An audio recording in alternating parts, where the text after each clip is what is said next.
Hello everybody, it's your non-binary polygon Steve here, and a bit ago there was a bit of a trend of redesigning the My Little Pony / Equestria Girl characters in various ways, and I wanted to do something with that idea myself. See, I was always a huge fan of MLP growing up, and it was one of my first hyperfixations, so this was a bit of a nostalgia-driven project.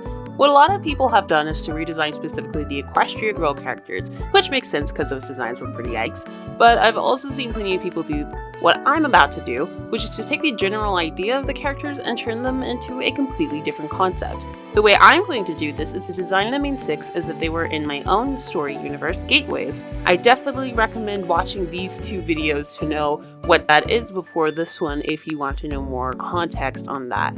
And the idea isn't shoving the characters into my universe, but remaining in their universe, but as if it was gateways of self, if that makes sense. Basically, I'm OC-ifying the crew and their universe. And just a quick clarification, I've actually tried to do this before a couple different times through in the past. So if you see the designs, but they seem a little older, that's why, because they are older designs that I've made that I am taking as a basis for these newer designs, which I like a lot more. But with that, let's go ahead and get into it. The first character I'll talk about, of course, is Twilight Sparkle. Twilight is kind of the leader of the group and the one that gets a lot of focus in this story. She's a unicorn, but later becomes an alicorn, and originally lived in Canterlot as Celestia's pupil. With all that in mind, I decided to make Twilight a dragon. Dragons in my universe are pretty varied, and some have the special talent of predicting the future through the stars and constellations. So that's what Twilight would have been mainly studying in this version of Canterlot. All her same traits can apply, especially how she has a hard time getting along with others. Dragons in a lot of ways are very different from other species, and Twilight would have a hard time understanding them. I also chose a dragon for her because of Spike. The design I'm drawing here is her human form. Dragons can change their forms to be any animal, including humanoids, apart from their main dragon form.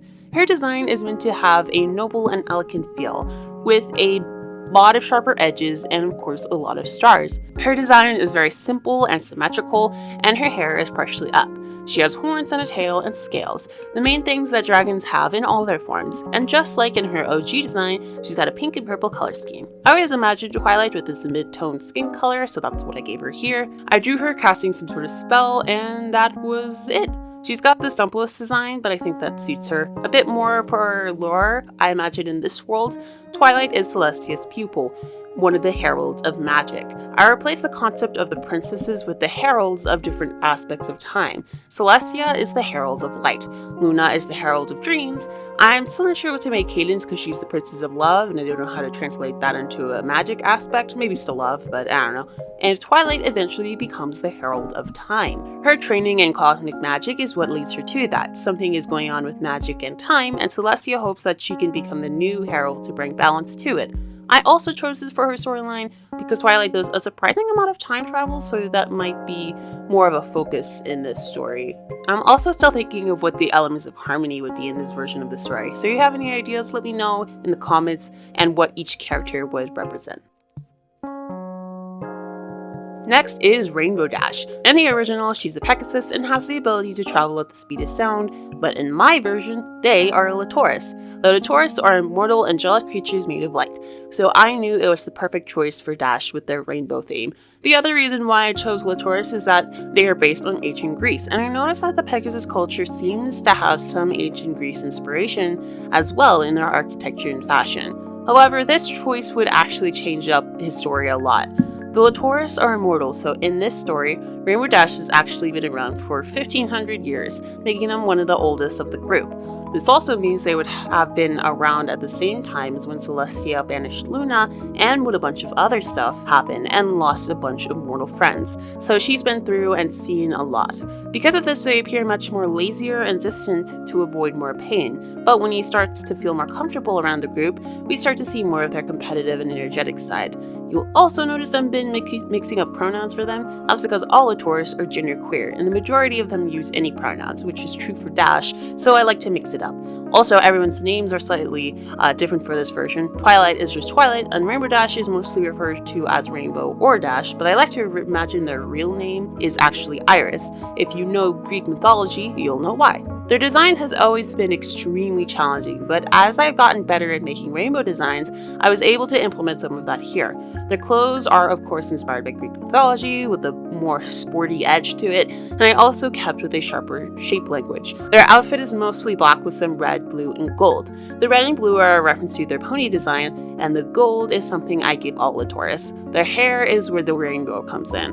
I put it in a high spiky ponytail with a black base.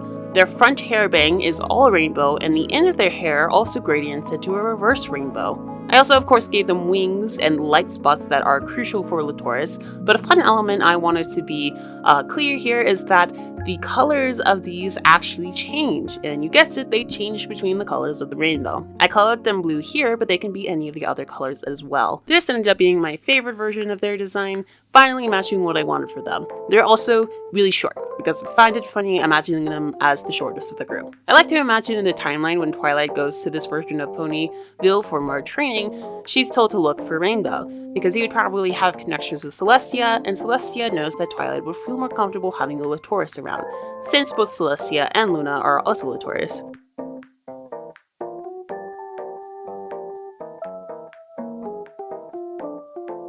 Now for the next character whose story also drastically changes here. Rarity, who's just still Rarity. They're also in a gender they, because Rarity is a crystalline. The crystalline are made of stone and crystals, even having the nickname of the Crystal Hearted because of their visible crystal hearts. I think it should be pretty obvious why I chose this for Rarity, with all the crystal theming and special ability to find gemstones. They might even still be able to do that here. The crystallines aren't immortal, but they do live for a very long time. So Rarity here is 1200 years old.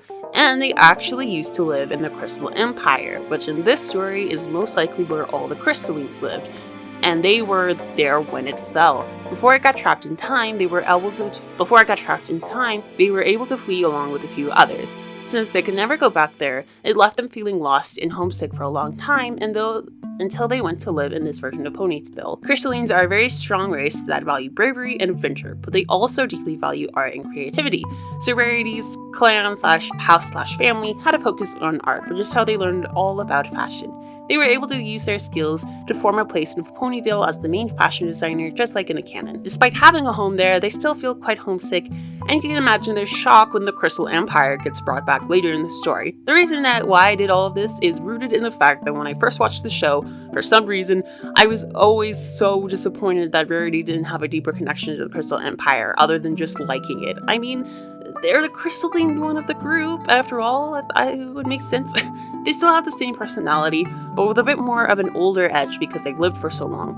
For their design, I obviously wanted them to be very fancy, and then I remembered that crystal corsets exist, and so I had to add that to their design. Here, I gave them a very roughly and femme outfit, kind of like a dress, but kind of not, with these coattail things with diamonds, long boots with these pretty swirly patterns, and I left their chests open to show their heart, which is something all crystallines do. Their hair is partially up, and I colored it in a pretty gradient from dark purple to bright blue, since Rarity's normal hair didn't quite fit on its own. I also drew it very wavy. Their main color palette overall is white, blue, and purple, just like Rarity's original design. I really like this design. I think I didn't draw the face quite right here, but other than that, I definitely think this is a Rarity design. Now, Applejack, who has always been the most forgotten by the community, which sucks because I always really liked her, but she was the one I had the most difficult time designing. Most of that came down to what species I wanted her to be.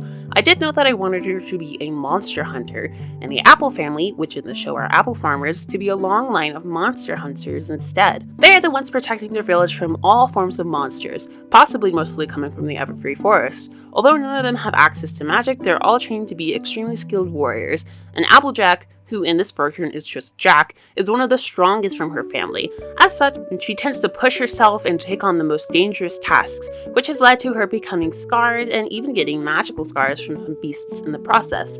I had all of this in mind, but the only thing I couldn't come up with is the species, because the majority of mine could work for this, but I finally decided to go with the satyrs. Satyrs aren't actually part of my Gateways universe, but instead the Demonic Miracles universe, but I thought it fit her the best. It also strangely makes her the closest resemblance to the original horse theme of the main cast. However, she's a deer satyr. Her clothes were also a bit hard to design. I wanted to keep the Western aesthetic mixed with Monster Hunter, but I was struggling to not make it boring. But I eventually got to this design and I definitely like it a lot. I gave her this black undersuit with a brown vest, suit, gloves, and boots that open up at the hooves. She's got a red poncho and belt ribbons along with a rope tied at the belt. Of course, I gave her the Western hat, but drew it lower so that I could include her horns. And for her hair, I gave her a long, big braid, since I always imagined her with one. I also designed a battle axe for her, with some circles at the end to allude to apples.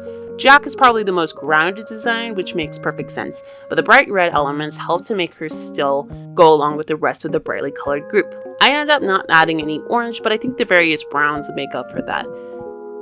Fluttershy was one I was excited to design for, because I knew that they had to be a pixieling. Pixielings are the very nature-loving elf/fairy people, so it was a perfect fit. They are also going to get quite a few changes from this decision. Firstly, I wanted to make them a non-binary pixieling, since they are the ones that have magic and wings and are regarded highly in pixieling society. That last one would be a fun thing to play around with because super shy and anxiety-filled character being expected to be in the spotlight all the time is probably why they're a hermit. This also means that their name is going to be the most different.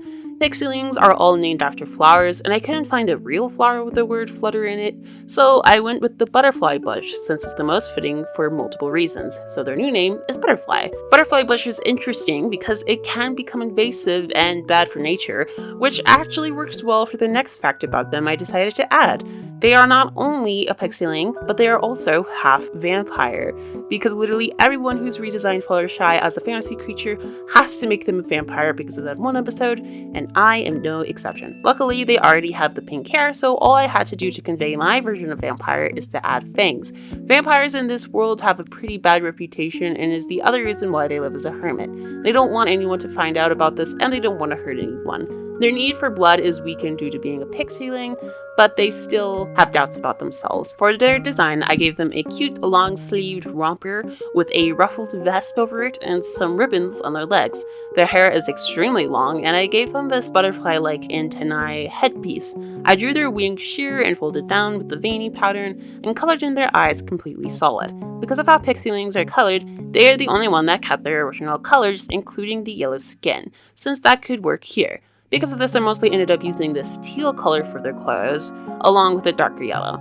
Overall, I think they ended up having one of the more interesting designs and more similar to the original design as well. Pinkie was also tough, because I couldn't pick a species for her. With how chaotic and fourth wall breaking she is, I felt like not a whole lot would work except for one thing. The Shifters are a shape-shifting hive mind race that are very friendly and super advanced.